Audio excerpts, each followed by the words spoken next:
بسم اللہ الرحمن الرحیم۔ امریکی فضائیہ نے مستقبل میں فضائی برتری کو برقرار رکھنے کے لیے اپنے چھٹی نسل کے لڑاکا طیارے کی تیاری کے شروع کیے گئے تحقیق و ترقی کے پروگرام کو فنڈز کی کمی کو بنیاد بناتے ہوئے وقتی طور پر روک دیا ہے، اور اب F-35 لڑاکا طیارے کی موجودگی میں نئے چھٹی نسل کے اسٹیلتھ لڑاکا طیارے کی فوری ضرورت کا اثر نو جائزہ لیا جا رہا ہے۔ اس عمل کا انکشاف امریکی ایئر فورس کے vice chief of staff general James Slife اور ایئر فورس کے اسسٹنٹ سیکرٹری برائے حصول ٹیکنالوجی اور لاجسٹکس اینڈریو ہنٹر نے ڈیفنس نیوز کانفرنس 2024 میں گفتگو کے دوران امریکی فضائیہ کے next generation air dominance NGAD اقدام اور اس سے وابستہ چھٹی نسل کے جنگی جیٹ کی تیاری اور متعلقہ مسائل کے بارے میں گفتگو کرتے ہوئے کیا۔ امریکی فضائیہ نے جولائی میں اس بات کی تصدیق کی تھی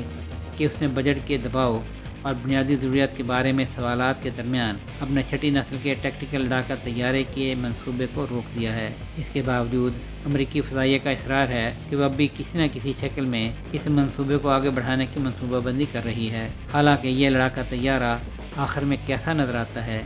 اور یہ کہ آخر میں اسے پائلٹ کی ضرورت ہوگی یا نہیں، ایسے سوالات ہیں جن کے حوالے سے امریکی فضائیہ خود غیر یقینی کا شکار ہے۔ جنرل سیلف نے وضاحت کرتے ہوئے کہا کہ ضروریات کے تناظر میں جو کہوں گا وہ یہ ہے کہ ہم واپس جا رہے ہیں اور اس چیز کو دوبارہ سے شروع کر رہے ہیں جو ہم کرنے کی کوشش کر رہے تھے، اور میں یہ بالکل نہیں جانتا کہ ہم ایک مسابقتی ماحول میں فضائی برتری کیسے حاصل کرنے جا رہے ہیں۔ تاہم دن کے آخر میں چھٹی نسل کے لڑاکا پلیٹ فارم شامل ہو سکتے ہیں مگر ہم واپس جا کر شروع سے چیزوں کو دیکھنا چاہ رہے ہیں۔ دوسری جانب NGAD لڑاکا طیارے کی حیثیت کے بارے میں امریکی ایئر فورس کے chief of staff general Allvin نے گزشتہ ماہ ہڈسن انسٹی ٹیوٹ کے تھنک ٹینک میں گفتگو کے دوران روشنی ڈالتے ہوئے کہا تھا کہ NGAD کا مطلب ہے نیکسٹ جنریشن ایئر ڈومیننس۔ یہ کوئی اکیلی چیز نہیں ہے، یہ نظاموں کا خاندان ہے۔ اس میں اوپن سسٹم اور گورنمنٹ ریفرنس آرکیٹیکچر کے علاوہ کچھ ایسے سینسر ہیں جنہیں ہم تیار کر رہے ہیں، کچھ دیگر ٹیکنالوجیز ہیں، لہذا نظاموں کا یہ خاندان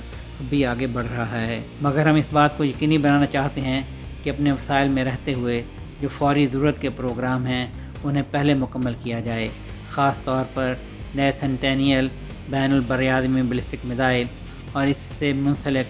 دیگر ڈھانچے کے مطالبات بھی فضائیہ کی جدید کاری کے منصوبوں پر دباؤ ڈال رہے ہیں۔ ماضی میں اندازہ لگایا جا چکا ہے کہ ایک NGAD جنگی جیٹ کی قیمت ایک stealth F-35 joint strike fighter سے تقریباً 3 گنا زیادہ ہو سکتی ہے، یعنی تقریباً $250 ملین کے بجائے $750 ملین۔ دفاعی ماہرین کا خیال ہے کہ اگرچہ NGAD لڑاکا جیٹ کا مستقبل بہت غیر یقینی ہے، مگر ایسے اشارے بڑھ رہے ہیں کہ فضائیہ ان طیاروں کو ایک یا زیادہ پلیٹ فارمز کے ساتھ حاصل کرنے کے سابقہ منصوبوں کی تکمیل کر سکتی ہے۔ سہیل شہریار، آئی پاک نیوز۔